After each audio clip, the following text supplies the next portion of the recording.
Hey friends, welcome back to my kitchen. Today we are making whole grain mustard. Yep, that's right, we're going to make some mustard at home. Let's go!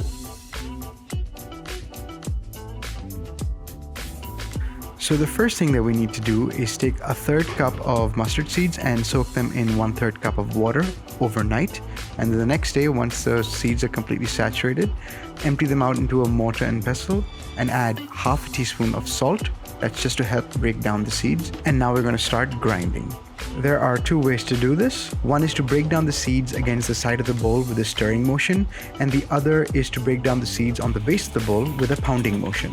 Employing a combination of these two methods will yield the best results, both for the mustard and for your mental health, because this is all you're going to be doing for the next 20 to 25 minutes. Not to worry though, I do have other tips and tricks to help you deal with the unrelenting monotony of mustard making. My first suggestion is to spice things up by spicing things up.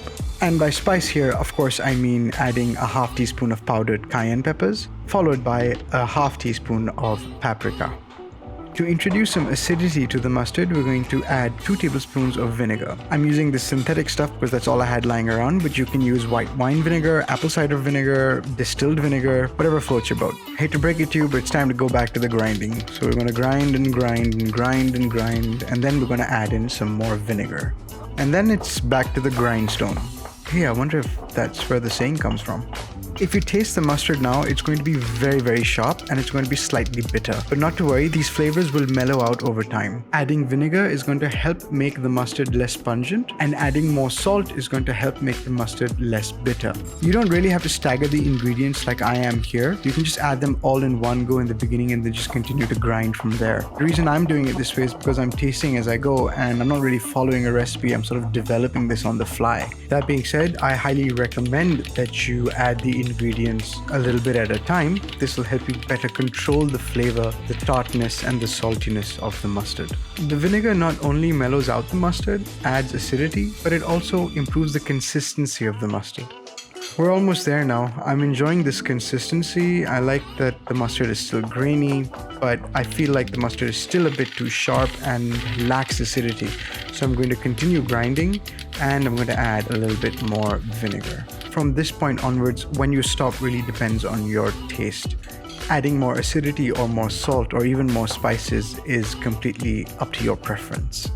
As far as the pungency of the mustard goes, right now it'll exceed wasabi level fieriness. But not to worry, after 5 days of curing and resting, the vinegar would have mellowed out the mustard quite nicely. You'll be left with a nice, sharp, spicy brown mustard. Another tip for you here is, in case you want to stop introducing acidity but want to continue making it more sauce-like, you can stop adding vinegar and instead start adding cold water. Once you're happy with the consistency and the flavor, it's time to give it one last mix, and then we're going to remove the mustard from the mortar and pestle and place it in a sturdy, airtight glass jar. Leave the jar on your kitchen counter overnight and then refrigerate for 5 days. After this rest period, the mustard would have mellowed out considerably in flavor. That being said, this is no yellow American mustard. This is a seriously sharp, whole grain, robust mustard. Thanks for watching, guys. I hope you give this recipe a try. I'm sure you're going to enjoy this recipe. Do leave a comment below. Don't forget to hit like and subscribe. And if you really like this video, then please do consider sharing. Thanks for all your love and support, and I'll see you in the next one.